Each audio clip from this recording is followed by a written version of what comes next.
came to church this morning. The Lord bless you.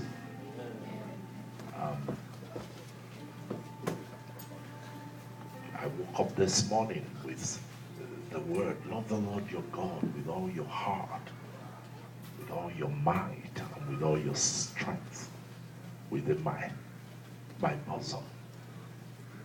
And I come to you to say, love the Lord your God with all your heart, with all your might, with all your strength. He's our all in all. What a mighty God he is. What capacity he bears. What a friend we have in Jesus. All our sins and sorrows to bear. What a privilege to be associated with him, to carry everything to the Lord in prayer. I'd like to start from that place and ask you, please, will you choose to love the Lord? See, religion helps no man. In the end, you find out that it is a garment that has been eaten by moth. Religion always ends up as a moth-eating garment. But relationship is eternal.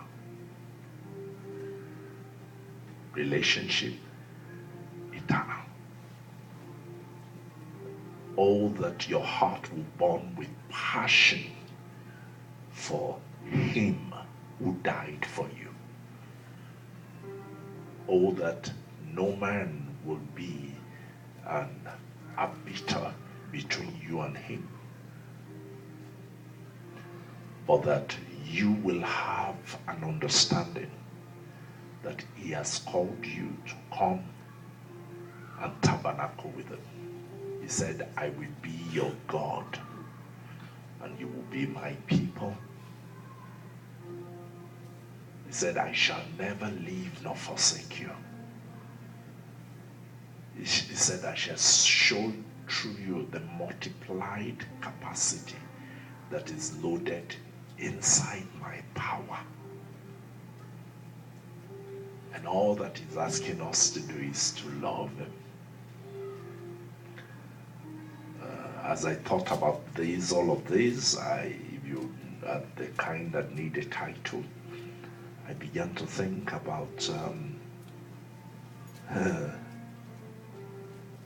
the fourth dimension. The fourth dimension in life. You know, we are in November. We started the year with a lot of questions, with a lot of hope, with a lot of aspiration. And the year is about to run to an end.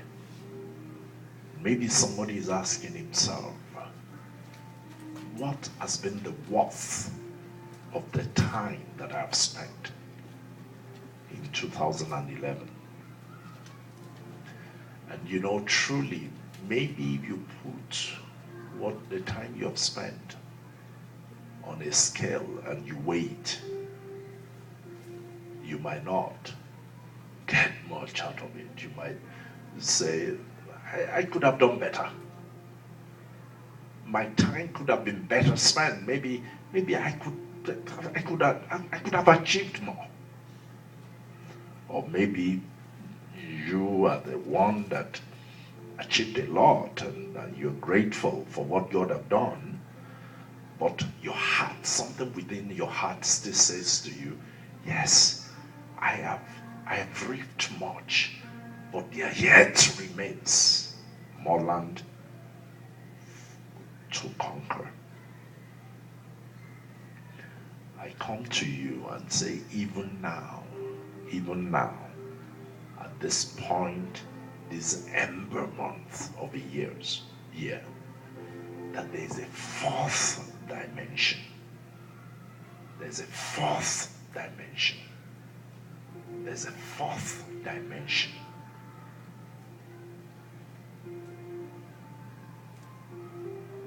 goes beyond the, we talk about the three dimensions that are available to man. But I tell you, there is a fourth dimension. The story that illustrates this is found in the book of Daniel, Daniel chapter 3. Daniel chapter 3.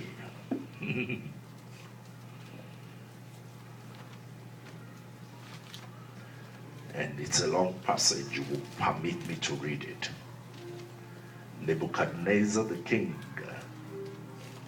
made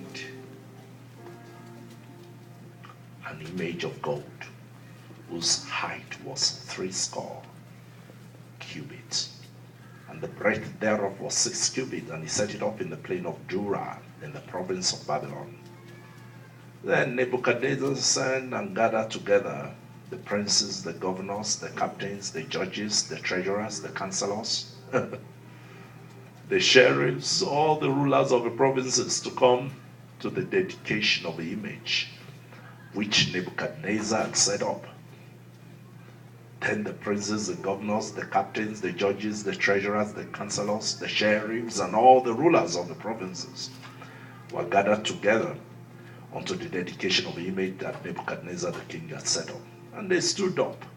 They stood before the image that Nebuchadnezzar the king had set up.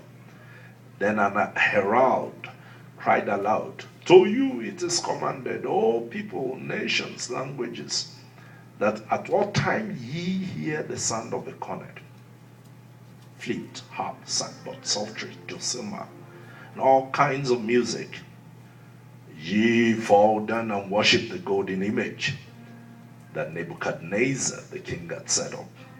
Whoso falleth not down and worshipeth shall the same hour be cast into the midst of a burning fiery furnace." Therefore, at that time when all the people heard the sound of the cornet, flute, harp, sackbut, psaltery, and all kinds of music, all the people and the nations and the languages fell down and worshipped the golden image that Nebuchadnezzar the king had set up. Therefore, at that time, certain Chaldeans came near and accused the Jews, and they spake and said to the king, "Nebuchadnezzar, O king, live forever. Thou, O king, hast made a decree that every man that shall hear the sound of a cornet," verse 11, "whoso falleth not down and worshipeth, that he should be cast into the midst of a burning fiery furnace.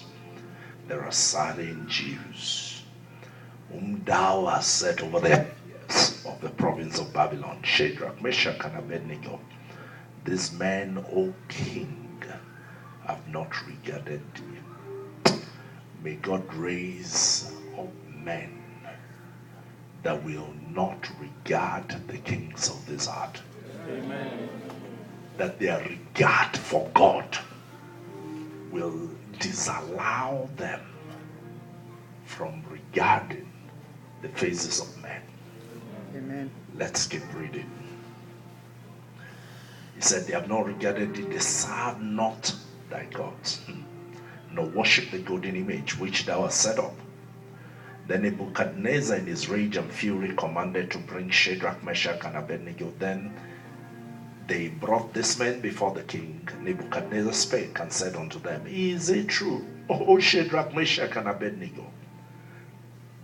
Do not ye serve my gods, nor worship the golden image which I have set up? Now, if ye be ready that at what time ye hear the sound of the cornet, flute, harp, sackbut, psaltery, dulcimer, and all kinds of music, you fall down and worship the image which I have made, well, but if ye worship not, ye shall be cast the same hour into the midst of a burning fiery furnace. Who is that God that shall deliver you out of my hands?"